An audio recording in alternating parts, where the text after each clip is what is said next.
Азиядагы жана Кыргызстандагы 1916 жылкы улуттук боштондук көтөрүлүшүнүн 100 жылдык мааракесине арналган эл аралык илимий тажрыйбалык жыйындын материалдарынын кириш сөзүн жазып жатып, тарых илимдеринин доктору профессор Тынчтыкбек Чоротегин кылым караткан өзгөчө орчун окуяга кылчайып, анын доор жаңырткан күч кубатына баа берүү урпактык милдет.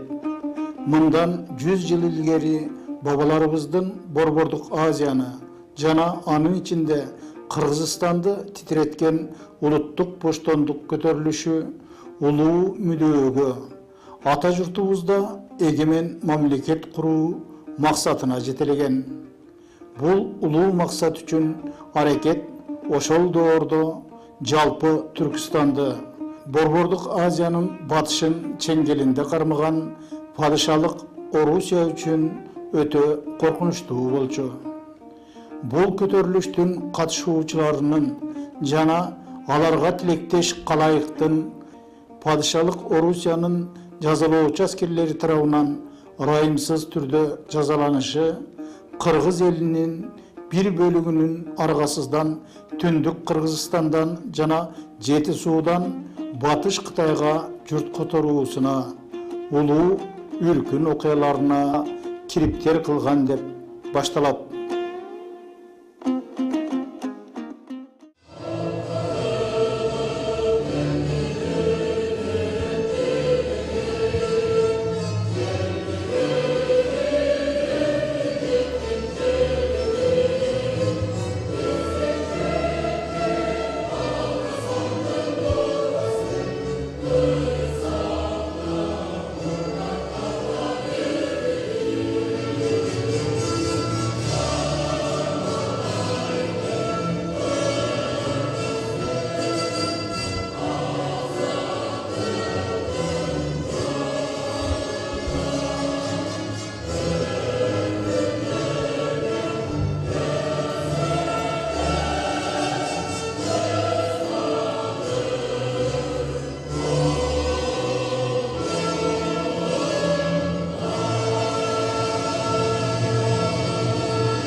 Кыргызстандын тарыхында өзгөчө орунду ээлегендиктен Кыргыз Республикасынын президенти Алмазбек Атамбаевдин 1916 жылдагы каргашалуу окуялардын 100 жылдыгы жөнүндө деген жарлыгы ал окуяларды алгачкы эле мамлекеттик жогорку деңгээлде белгилөөгө өбөлгө түздү.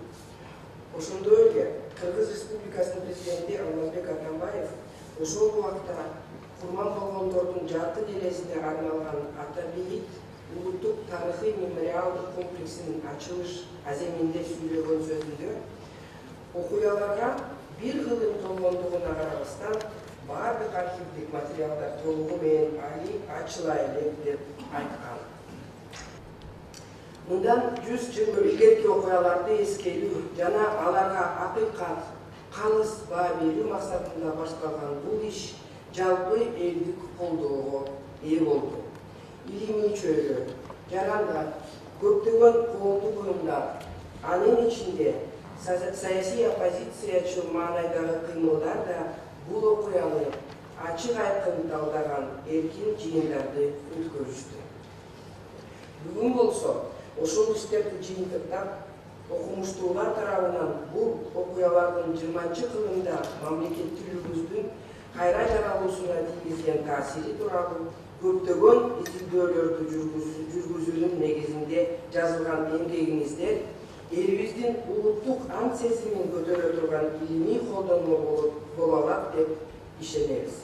Себеби Кыргыз Республикасынын президенти Атамбаев дагы өз сөзүндө 16 жылга байланыштуу окуялар жалгыз гана улуттук боштондук көтөрүлүш жана андан улам келип чыккан улуттук чоң жоготуулар эмес, мамлекеттүүлүгүбүздү кайрадан калыптандыруудагы тарыхый маанилүү окуя катары бааланды деп баса белгиледи.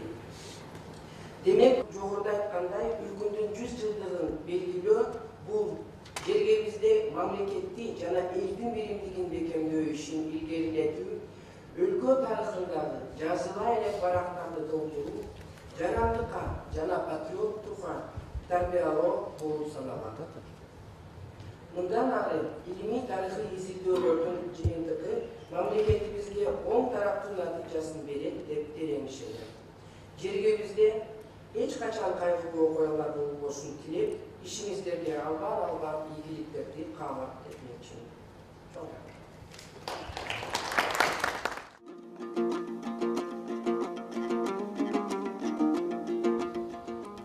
Дүйнөгө ак калпакчан көрүндүк биз, асмандан жамгыр болуп төгүлдүк биз. Чөп болдук жер тандабай өсө берген, булуттай аалам кездик чачылдык биз. Кырылып бара жатып тирилдик биз, бөлүнүп бара жатып бириктик биз.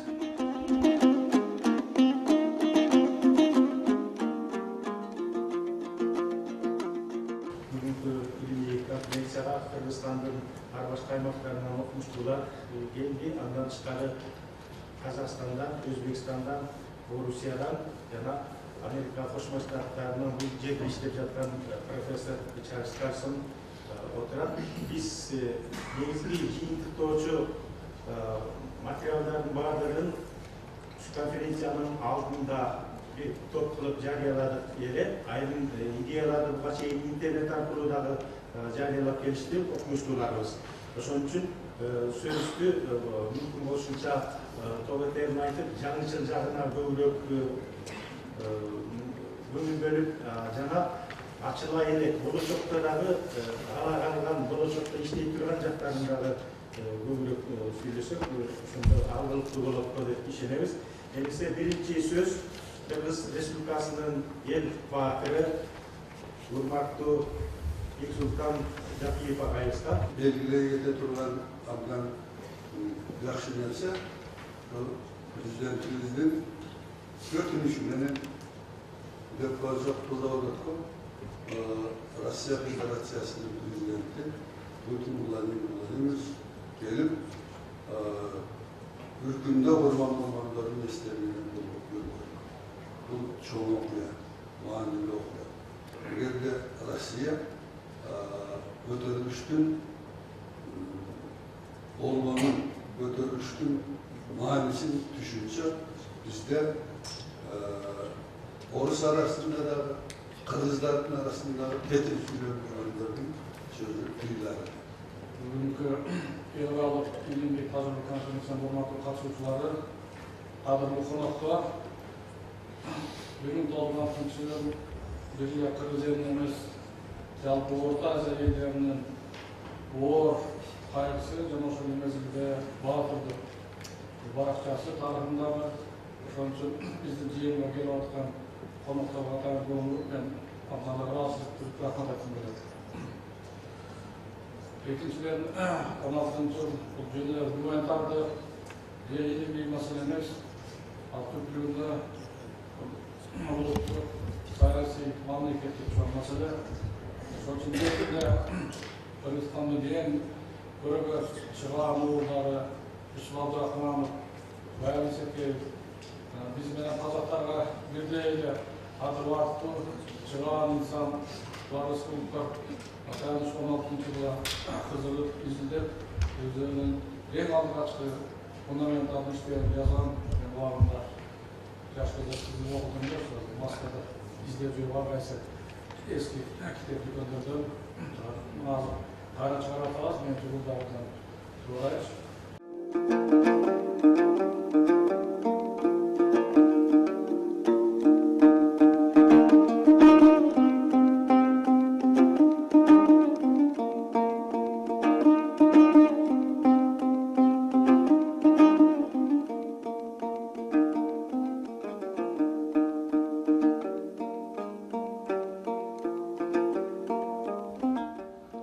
Ар бир улуттун тагдырында аясманга кол сермегендей болгон даңазалуу жана жеңиштүү бурулуш окуялары, муундан муунга даңкталган асыл инсандары болот.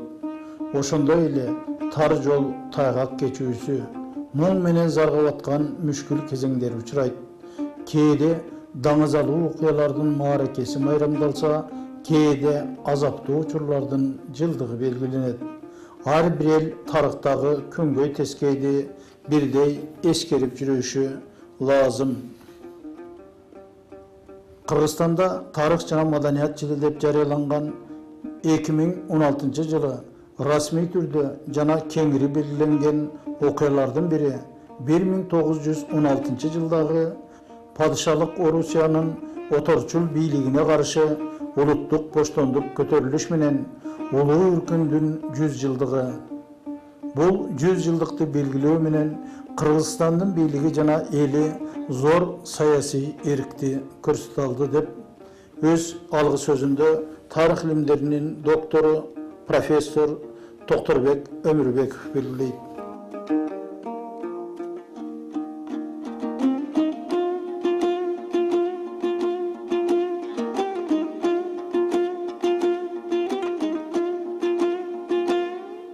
Береги сиздер кадрдан көрүп жаткан видео маалыматтар улуттук боштондук көтөрүлүштүн жана улуу үркүндүн өчпөс тарыхына арналган Борбордук Азиядагы жана Кыргызстандагы 1916 жылкы улуттук боштондук көтөрүлүштүн 100 жылдык мааракесине арналган эл аралык илимий тажрыйбалык жыйынтыктоочу жыйын.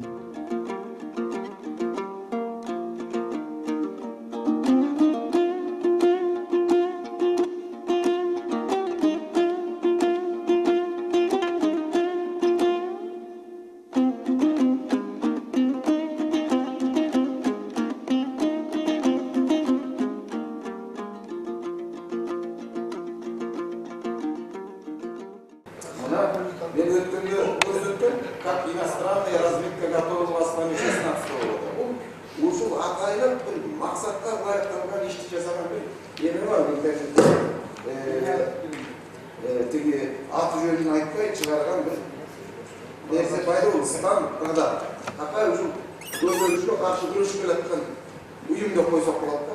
Ушул уюм атайын максатка ылайыктап көзөлүштү бир элдин улуттук мүнөзүн бурмалап, кескери мүнөзүнө берген аракет кылып, бир кандай бир деңгейде бир чагымчылдык, элге каршы аракеттерди жасаган иш болуп атат. Андан кийин мына вечерний Бишкек мынакей вышла свет книга о трагических событиях «Правда матери» деп каяты бала бакчанын башчысы деген байга китеп чыгарып койду. Анан аны жазып да мен түрк тилинде чыккан тиги Адил Хикметтин Азияда 5 түрк деген китебин окудум. Анан ал китепти окуп отурсам, Түркиянын генералдык штабынын агентурасы тиги атайын Россияга каршы аракеттер жасаш үчүн келип Кыргызстанда көтөрүшкө үндөп, көтөрүштү уюштуруп, анан ошол көтөрүшкө жол башчылык кылган деп кошо жүргөнсү. Ошол 5 түрк менен кошо жүргөнсү жазып бар. Мен ал түрктөрдү четке катпайм. Бирок аны көбүйтүп жабыртып, бул эмне дегендик дейсиз? Көтөрүштүн эч кандай себеби жок болгон. Көтөрүшкө кыргыз эли даяр болгон эмес. Көтөрүштү чет өлкөлүктөр, анан аскергесип, түрк генералдар аскергесип, германиялык генералдар ойлоп таа. Ал аскергесип, Англиялык агентураны ойлоп табыш. Анан аягында барып, Кытайлык тиги эл уюмун жанагы тиги анархисттерди дагы алып кетип жабышты. Мына кыргыздар эч кандай көтөрүш чыкмак эмес. Мына ушулар чыгарып, ушулар уюштурду ошондуктан буну башкача баалаш керек деген ойду азыр таңылып атышат, азыр бүгүндө да таңылып атат. Биз бул жерде мындай бир башка бирөөгө каршы кимдир бирөөнү жамандаш үчүн жасап аткан жокпуз да. Болгону улуттук боштондук көтөрүлүш экендигин айталы. Ошону аныктайды, тактайды деп анан аракет менен жасалган иш болчу.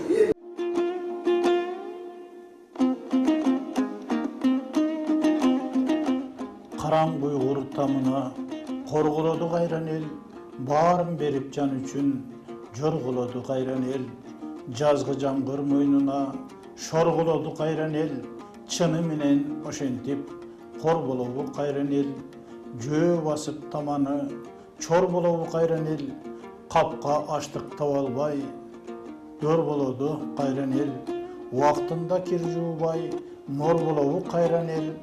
Antpegende kantedi, akıl esi ayran el.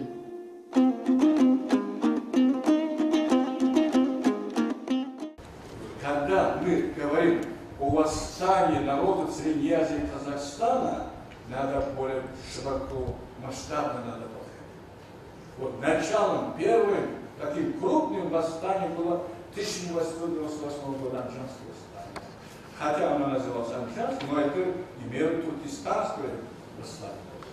Даже Ленин, находясь в эмиграции, в книге «Пятьсот империализма» дважды упоминал о Анжанском восстании и говорил, что главной причиной восстания этого восстания 1898 года была колониальная политика царской России. И он упомянул, помните в его сказании, что в условиях Средневековья, когда основную массу населения составляет крестьянство, отсутствует пролетариат, религия занимает ведущее место, тогда национальное освобождение движение народов могут приобрести такой лозунг, националистический характер, даже религиозный характер, но тем не менее демократический сущность остается. Это вот победили советскую власть. Ну вот Джали Тараки Паласи, наши сами представители казахского народа, киргизского, они создали туркестанский автономию. Но большевики разгромили Туркестан всего 2,5 месяца прошло. А потом началось что? Следующее восстание. Восстательство надо рассматривать как восстание. Народно-освободительное движение народов Средней Азии и Казахстана. Вот это продолжалось до 1934 года. Поэтому тогда у нас будет широкая панорама о восстании народов Средней Азии и Казахстана, вот начиная с 1998 года. Бізде жәнеге Мәлібек деген 78 жасқа келген кісі, Бекбол Ташкент деген 80 жасқа келген кісі, оларға мысалға шыртты барлау басқарманың үлгісі жүре ма? Жүрмейді. Олар мынау көтерілісті біз қарамыз, бұл ұлттық бірегейлікті сақтау жолында көтеріліс. Ұлттық көтеріліс екенін 30-20-30 жылдары біздің зерттеген адамдар айтып кеткен. Ұлттық көтеріліс екен. Мысалға Рысқұлов айтты ұлттық көтеріліс деді. Жүсіпов Абдрахманов айтты ұлттық көтеріліс деді. Мұстафа Шоқай 30 жылға деді. Жаңағы орыс тектісіне қарсы түркістандықтардың азаттық көтеріліс дейді. Ұлттық көтеріліс дейді. Яғни осы тұрғыдан қарастыратын мәселе бар. Одан кейін көтерілістің мәселесін біз әлі зерттеп болдық па деген мәселе. Біз бұл әлі көтерілістің зерттейтін мәселесі көп әлі. Біз мынау мұрағаттағы әлі көп материалдар жатыр. Оның ішінде мынау Мәскеу мұрағаттарда, Ташкенттегі мұрағатта, біздің Қазақстандағы мұрағаттарда көп материал жатыр.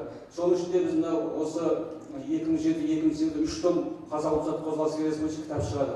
Оны 2009 жылында Баласағат университетінде жетісу трагедиясы деген кітапты презентация жасады. Сонда көптеген тың мәліметтер берді. Осындай Мәскеу, Ташкент, Алматының артында жатқан материалдарын берді. Сонда мынау мәселе қалай қарауымыз керек? Көтерілісті жаңа мынау Рустамбек ауылында айтып отыр. Көтерілісті біз тек қана бірден 16 жылын шектеп, оның ортақ мәселе бар. Кеңес үкіметі кім? Кеңес үкіметі ол да өздегі Ресей империясы болды. Сол саясат, 17 көтерілістен сол орыспандық саясат жалғасты. Оны біз методологиялық тұрғыдан қайта қарауымыз керек. Жаңа басмашылық қозғалысы. Қазақстанда басмашылық қозғалысынан басқа Қазақстанда көтеріліс болды. 1986 көтерілістің өзі бұл азаттыққа көтеріліс болды.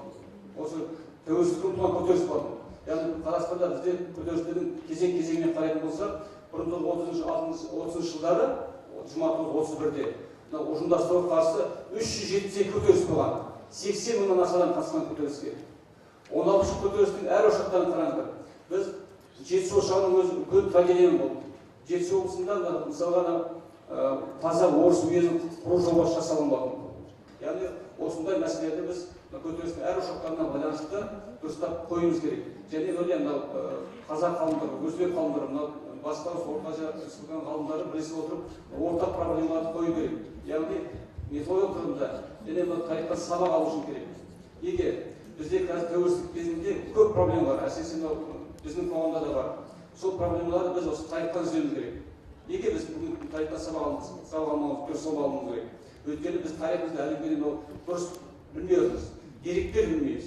Және ғылыми тарих арқылы білуіміз керек.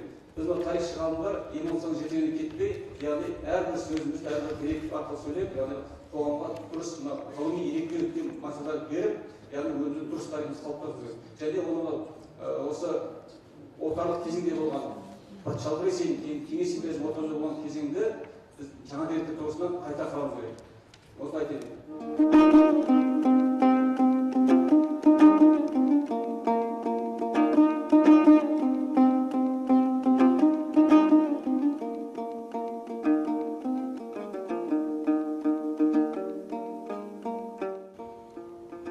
Мындан 100 жыл мурунку кыргыз элинин башына түшкөн кайгылуу окуялар, тагыраак айтканда 1916 жылкы көтөрүлүш бир кылымдан кийинки кыргыз тарыхнамасынын сересинин көз чаптырсак башкача түстө баамдалат. Чынында бул улуттук кыймыл болуп өткөн эле жылы ысыгы кетелек окуянын изин суутпай изилдешкендер болгондо да Орусиянын мыкты уулдары болгон.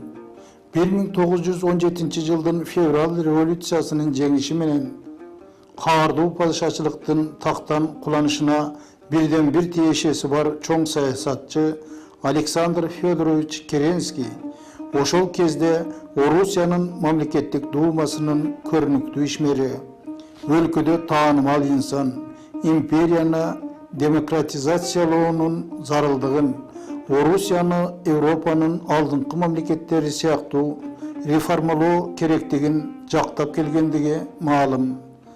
Александр Федорович Керенский Түркістанда чоңоюп, жаш кезинде Ташкенттеги Орус гимназиясында белгилүү демократ агартуучу казак элинин улуу уулдарынын бири Мустафа Чокаев менен бирге окугандыгын окурмандардын көбү биле бербесе керек.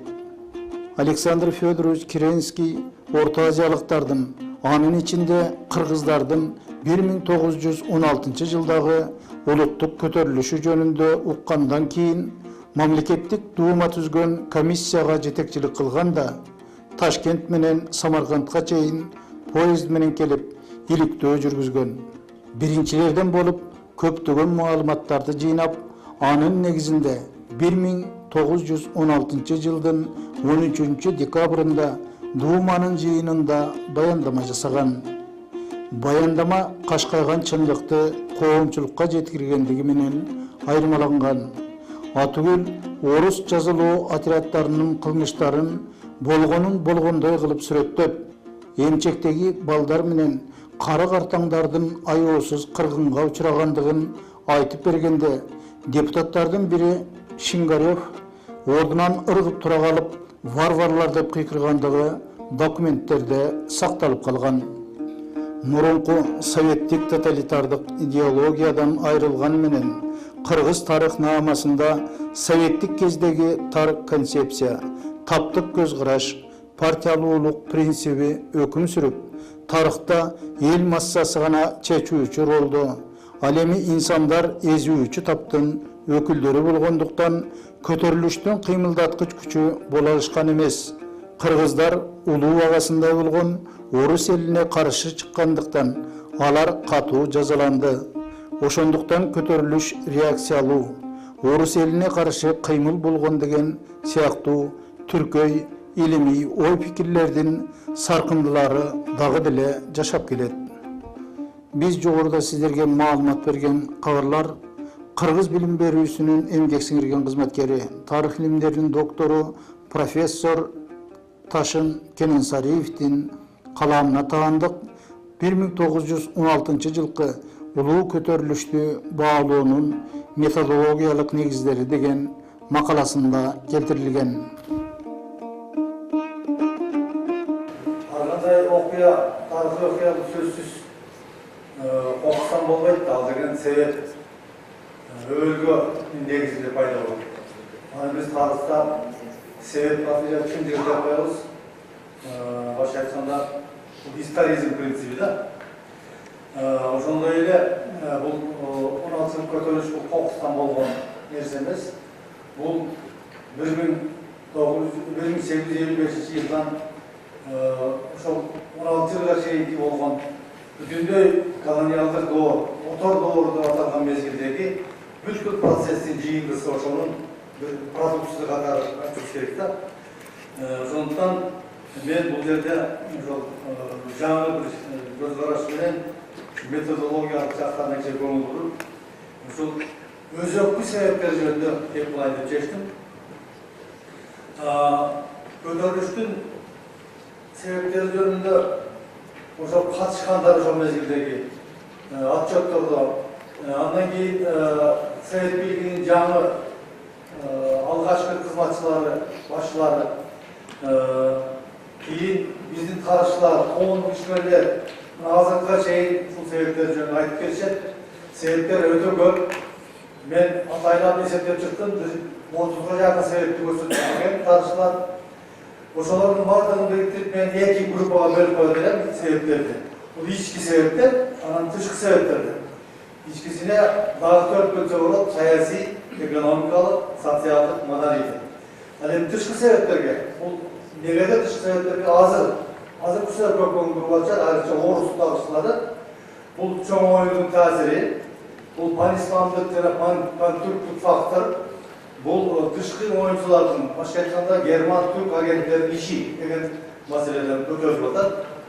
Эми менин оюмча, мына ушул 4 эки багыттагы, анан кийин ушул көп багыттагы көп себептердин ичине, ошонун ичинде эң негизги түпкү өзөгү менин оюмча бул орусташтыруу деген стратегия жатат деп ойлойм.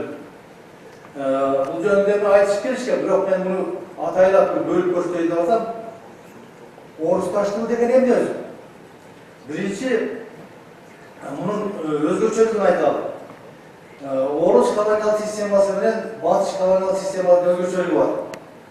Батышта колония менен метрополиянын ортосун чоң деңиздер, океандар, тоолор бөлүп турат. Аларда метрополиянын уландысы катары колония эсептөөгө болбойт. Ал эми Россияда болсо, Орусиянын колониялык системасында метрополия менен колониянын ортосу андай тоскоолдуктар жок. Алар чет жакка дейт. Демек, бул уландысы катары кетет. Бул географиялык өзгөчөлүк, ошон үчүн стратегиялык бир мааниге ээ болгондо, анткени орус колонизаторлор биринчи күндөн баштап эле өзүнүн чет жаккаларын бул Кудай берген, Кудайдын бир буйруган, тагдыр буйруган бир жакшылыгы, бул Кудай ыралган нерсе деп тетиги Иван Грозныйдан баштап эле мына ушуга чейин бүтүндөй Азияны ээлеп алып, ошолордун баардыгын орусташтыруу үчүн чоң стратегиялык максат койгон деп ойлойм.